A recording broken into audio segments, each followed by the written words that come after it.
Selamat pagi, Dok. Selamat pagi, ada yang bisa saya bantu, Bu? Jadi gini, Dok. Waktu saya ngaca, kok mulut saya mencong ke kanan ya, Dok? Sejak kapan mencongnya, Bu? Sejak 1 hari yang lalu, Dok. Baik, selain itu ada keluhan lain? Ada, Dok. Jadi kemarin mata kiri saya juga jadi perih, terus sering berair, dan suka susah untuk nutup matanya, Dok. Awal mulanya bagaimana bisa terjadi ya, Bu? Iya, Dok. Jadi gini, kemarin saya tuh kan habis mudik jauh sekali, terus naik motor. Kaca helmnya jadi nggak saya pakai, soalnya gerah banget. Terus di kampung saya juga cuacanya panas, dan di sana juga kan nggak ada AC. Makanya muka saya dikipasin pakai kipas angin. Selain itu, ada keluhan lemah tubuh sebelah, gangguan pendengaran, penurunan kesadaran, nyeri kepala ataupun gangguan penglihatan nggak, Bu? Tidak ada, Dok. Paling ini pas minum jadi susah dan suka tumpah-tumpah karena bibir saya tuh jadi lemes, Dok, yang sebelah kiri. Baik, Bu. Kemungkinan sementara dari hasil anamnesis itu mengarah ke Bell's palsy. Mari saya periksa terlebih dahulu ya, Bu. Bell palsy itu apa ya, Dok?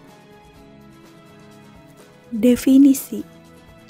Bell palsy adalah sebuah kelumpuhan saraf fasialis yang terjadi pada satu sisi wajah dengan penyebab yang belum diketahui secara pasti atau idiopatik. Angka kejadian Bell palsy. Bell palsy dilaporkan bahwa tiap tahun terdapat 11-40 orang per 100.000 menderita Bell palsy dengan insidensi puncaknya pada usia 15 dan 50 tahun. Di Indonesia, insidensi Bell palsy terjadi sebanyak 19,55% dari seluruh kasus neuropati dan puncaknya terjadi pada usia 21-30 tahun.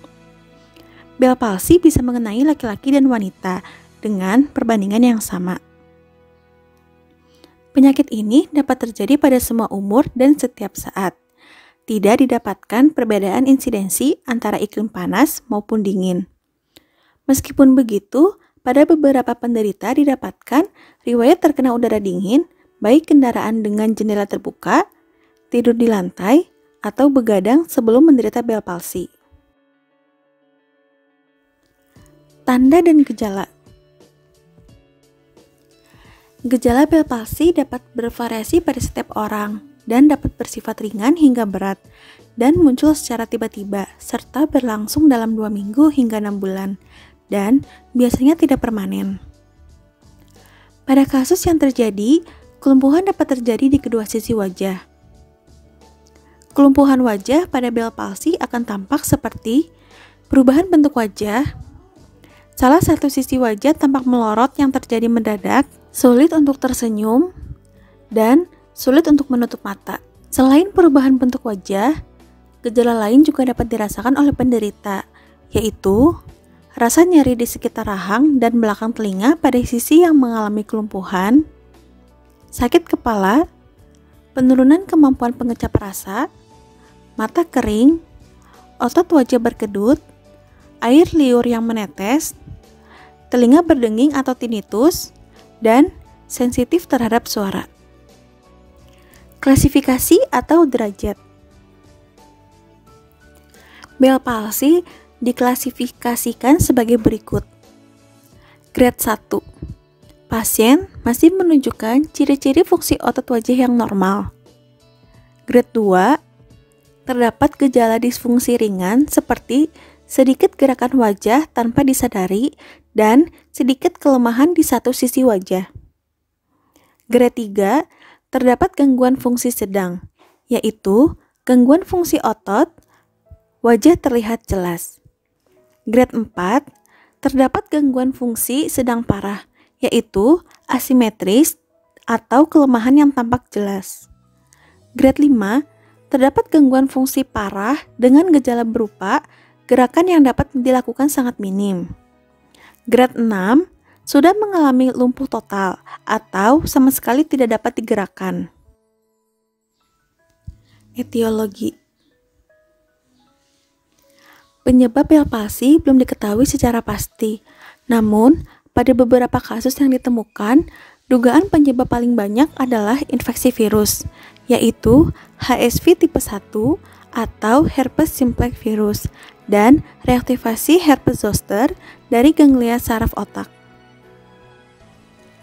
Faktor resiko yang diduga berperan menyebabkan Bell palsy antara lain seperti berpergian jauh dengan kendaraan, tidur di tempat terbuka, tidur di lantai, darah tinggi, stres, kolesterol tinggi, kencing manis, penyakit vaskuler, gangguan imunologis, dan faktor genetik. Algoritma tata laksana Bell palsy. Pasien dengan kelemahan wajah unilateral atau satu sisi dengan onset 48 jam segera dilakukan menilai derajat paralisis wajah. Jika derajat 1-4 diberikan kortikosteroid, proteksi dan obat pelindung mata, obat antivirus selama 5-10 hari, dan facial exercise.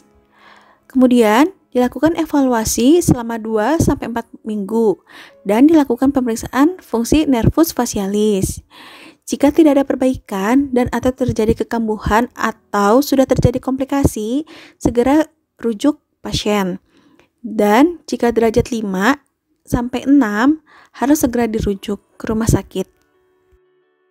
Bell palsy tidak bisa dicegah, namun dapat diturunkan resiko terjadinya dengan melakukan upaya-upaya berikut. Mengontrol penyakit yang dapat menyebabkan Bell palsy, dan menghindari paparan udara dingin yang berlebihan. Komplikasi. Keluhan ini dapat memberat dan akan muncul komplikasi, yaitu pertama, infeksi mata, seperti keratitis atau konjungtivitis.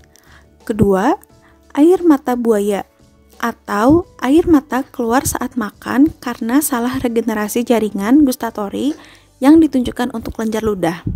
Ketiga, kurangnya sensasi rasa atau indera pengecap.